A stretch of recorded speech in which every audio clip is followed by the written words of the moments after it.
welcome to today's video. My name is Trisha and today we're going to be talking about some red flags regarding reptile breeders. So one of the most challenging things when finding a new reptile can sometimes be finding a breeder, and a lot of the times people just don't even know where to start and they end up going online. And the first thing I want to mention, if you're seeing websites online, some people are like, oh, it's okay. I wouldn't recommend going to some of those websites. People literally just like Google like reptiles for sale and it'll pull up like backwater reptiles and other organizations like that. Don't recommend. The best thing to do is to find an actual passionate breeder that specializes in the species that you want to keep. So first off, if you're looking for a breeder, I usually recommend to keep an eye out at reptile shows. You can also talk to other breeders and just other keepers in general and find what you're looking for and good references to other breeders that maybe if they aren't at the show, you can find them, get in contact, all of that good stuff. You can also look at local reptile stores in your area, and then of course you can go online and look up places there as well, and go on like Facebook groups and ask around and look for reputable breeders. But yeah, those are where I want to start off. But now we're gonna get into the red flags for breeders, and if you're noticing some of these tendencies or behaviors or things going on, it may be an indication that maybe you shouldn't get your animal from this person, and to just be aware and be cautious where you're putting your money. So the first one is, some people disagree with me, but I'm putting it on here because it happened to me. So the first one is if you notice a organization or a company or breeder and they're selling like numerous amounts of different types of species of reptiles, that's kind of a red flag. Not always though, because some breeders can specialize in many different varieties of reptiles.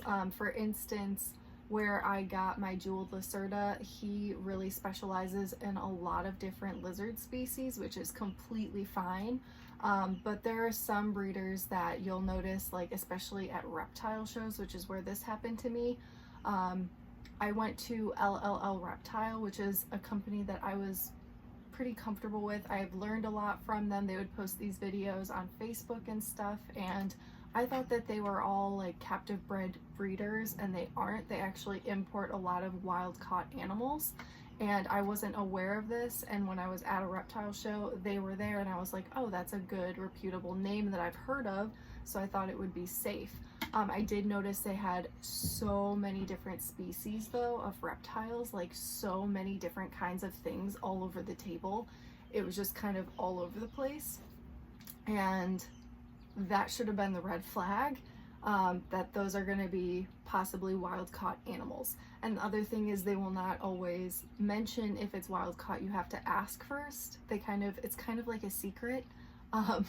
So if it is captive bred, a lot of the times they will mark it as captive bred, but anything unmarked as captive bred can also potentially be wild caught. So that would be the red flag, to just be aware of that, especially if you're seeing a table with just so many different species of animals on it. It may just not be a breeder that's specializing in captive breeding those animals. So the important thing also to keep in mind is to just always ask, because you don't know unless you ask for sure. The second one is going to be scammers on Facebook. So not even on Facebook, it could be literally any place online. You have to be very careful if you're trying to look to buy something online. It's a good sign if you see that they have their own website. That's helpful.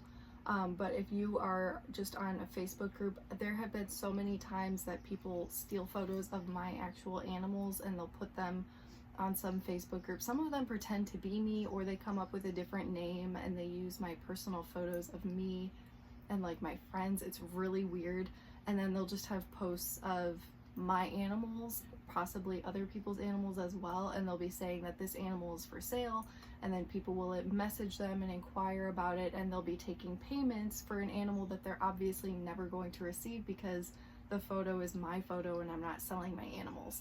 So you need to be very careful when looking online. A lot of the times people will recognize when photos are stolen and comment that, but there's so many people out there, there's not always a guarantee that someone will be able to help you with that and navigate and be like, this is fraud, this is not real, this is someone else's photos. So you just need to be very, very careful and pay attention to that. You can also go on Facebook groups and reach out and ask other people about breeders before purchasing, just to ask around, see other people's experiences, or see if there's possible reviews of the breeder before handing over any money. Just to be safe, because there are so many scammers, especially online, and it's so easy to just like send a payment and think that you're going to be receiving an animal, and then it doesn't happen. And that's why this happens so frequently, and it's very frustrating, and it's hard to even get those pages removed. Like, I've reported so many and they just are still there, and so you just got to be very, very careful. Number 3 kind of goes into number 2, and it's sending payments through PayPal or Venmo. Again, if the person has their own website, that is a very good sign. And you will have a confirmation email that will be sent to you that's evidence of your purchase from that person. If you're going to be sending a payment through Venmo or PayPal, especially if it's PayPal and they say to send it through friends and family, then it's less of a business transaction, and it's going to be harder to get your money back, especially if it is a scammer. And this actually happened to me because I was looking back in the day, a few years ago. It was really hard for me to find large enclosures, and I was desperately looking for something for Bowie. And there was this page on Instagram, and it seemed pretty popular, and this guy was doing a giveaway of this enclosure, and I saw the enclosure and I was like, you know what, that looks like exactly what I want.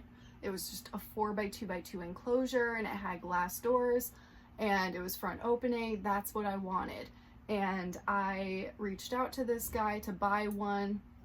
He said it would be like $450, whatever, and he wanted me to send the payment through friends and family through PayPal. So that's what I did. So after I sent this guy my money, a couple weeks went by and nothing was happening. I wasn't hearing from him. I reached out to him a couple of times. I think he did respond like a couple of times, and he's like, oh yeah, I'll get this ready in a couple weeks or something. It never happened, and then he got rid of his Instagram account and was just gone. And I was like, what am I gonna do now? And I was contacting PayPal and whatever, trying to get my money back, contacting my bank, and because it was sent through friends and family, it was like less of a business transaction, and it looked more like I just sent my money to a friend, and there was nothing they could do. There was no way they could just refund that money. Eventually what ended up happening was kind of insane, and my boyfriend like investigated, found this guy somehow, found like his family and his address and his phone number. I don't even know how he did it, because when he deleted his Instagram, there was like no information on this person, and I was like, I am not gonna get my money back. Like, I was just scammed. But my boyfriend investigated, found all of this stuff, and literally pretended to be a police officer and texted him and like said, like, we have your address, we're going to be contacting your mother at this address to be getting the payment back from Trisha, blah blah blah. Like, he made it sound very official, and like a cop wouldn't just reach out through text. But basically the scammer scammed me, and then my boyfriend scammed him right back and tricked him into sending my money back, because the guy panicked, and then the next day he sent me my money back. So it all worked out, and I bought a different enclosure, and then Zen Habitats came along, and now like they're the best enclosures ever. So it was rough back in the day, but you got to be careful when sending payments. I haven't done anything with Venmo, but I feel like it would probably be similar.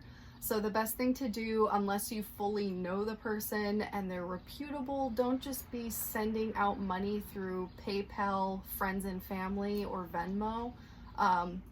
Just be very careful. If they have a website, perfect, but you do want that transaction to be somewhere. You want some evidence of that in case you do get scammed, so that way you can contact your bank and get the refund. Because if it's through PayPal, friends and family, they're gonna tell you no, just like they told me no. Unless you're lucky, but that was a whole mess for me. So number 4 is not showing you the exact reptile that you'll be getting. This would be more of a case for, again, trying to get something online, because if you're going to a reptile show or a store and you see the animal, you can see the animal you're going to get. But some people will be selling large quantities of animals online, and one of the signs that they're doing this is if they just like show a photo of like a ball python and they're like, you can have a ball python, you click on this and you buy it, but you can't see the exact one that you're getting. That's kind of a red flag. You want to know exactly what you're getting. You want to inspect the animal, make sure it's healthy, make sure it's exactly what you want before purchasing it.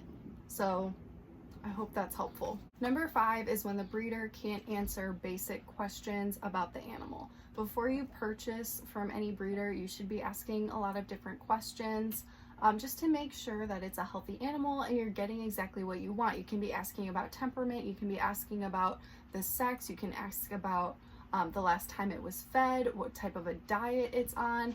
And like sometimes the breeder may not know certain things, like maybe you're going to buy like a baby reptile and maybe the breeder doesn't know the sex yet, they just haven't sexed them, or maybe they wait until the animal gets older to develop more in order to sex them. There can be certain situations, so I'm not saying like if a breeder doesn't know every single answer, then that's a red flag and they don't know what they're doing, because there's always going to be like some, like maybe they don't remember the last day that it was fed or something like that. Like there's always going to be something. But if they like seem to not know a lot of this information and it seems as if they just aren't really hands-on with the animal and can't answer a lot of the questions regarding care or husbandry or how it's doing, maybe it's not going to be the best breeder to get the animal from. Number 6 is when a breeder doesn't really care who they're selling the animal to and they just want the money. So I see this all the time. So you can kind of tell when this is happening when someone clearly shows up and they're like, oh, I've never kept a reptile before, and then they're trying to buy something and they clearly have no knowledge and the breeder just doesn't care and is still like, oh yeah, here. And they're like vaguely being like, yeah, you can put it in a 20-gallon tank, la la la, just get a heat bulb. And like the person clearly hasn't done any research, they don't have any experience, they don't know anything about this animal, and the breeder's still trying to sell it.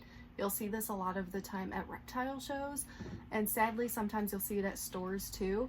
But if you're seeing this happen, that is a major red flag.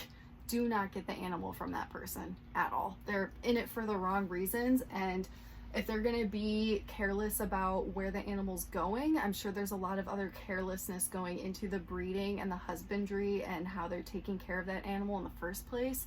So just major, major red flags.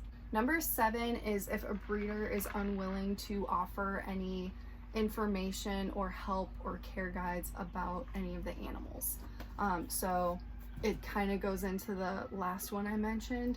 But if they aren't willing to answer questions and help you along the way when you're getting your animal, because maybe you've done your research but you still have some questions and you would like some help and guidance as you're taking care of this animal, if they're unwilling to do that, probably not the best breeder to go to. Something that I really love about Fram's Camps, where I get my chameleons from, is they offer a care guide with every single animal that you purchase, and they're so helpful, and they're completely willing to answer any questions that you may have along the way. They realize that things can come up and things happen, and they want the animals to thrive in your care, and that's something very respectable that I think all breeders should be just like that.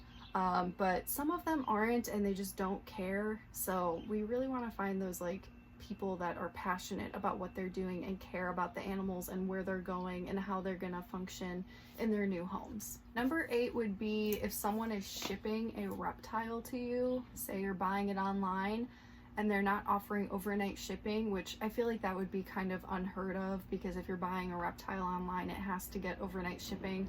Other things to keep in mind is if they are going to ship it and they're not going to keep in mind the weather conditions, or maybe they're not offering heat pads or cool packs or whatever is needed to properly package the animal so that way it has a safe trip to you.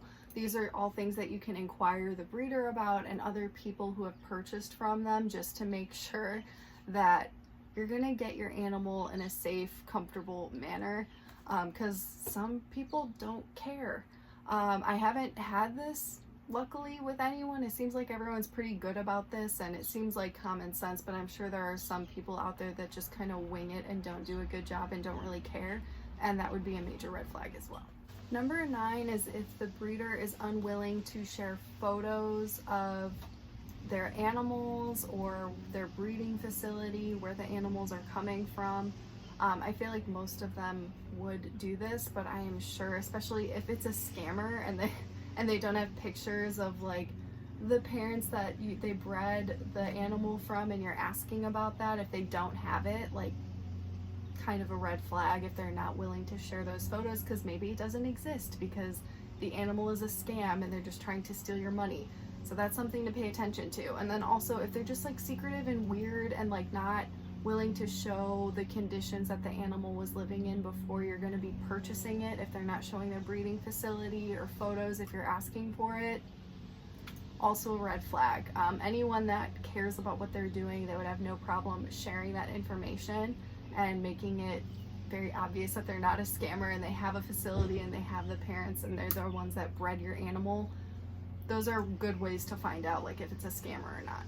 And number 10 would be low standards for husbandry or care. Well, it can be kind of difficult with breeders because a lot of the times if they're breeding a lot of animals, they don't have enough space to be able to give them like full enclosures, and that's why they're hopefully selling their animals and gonna go to a larger setup.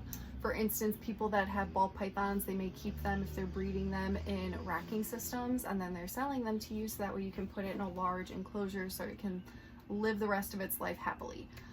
So that's not something to hate on or judge, but if you are noticing that the breeder is like telling you also that you should be keeping it in a rack, or you only need a 10 gallon, they're saying things like you only need, it's probably not a good idea. They clearly don't care much about what the animal deserves to have, and they have low standards, so it's just something to be aware of, and I think it's a red flag. Or if you are seeing them online and you are seeing how they're keeping their animals and it just looks really, really bad and like dirty and unkept and just not up to standard, then it's not a good place to get your animal, because you obviously want an animal coming from a place that's going to be healthy and clean and maintained, and so that way you can have a nice, healthy, functioning animal. So yeah, those are my red flags for breeders. If you guys can come up with any others, I would love to hear it. Even if you've had bad experiences or good experiences, please leave it in the comment section. Recommend any breeders that you love or had good experiences with.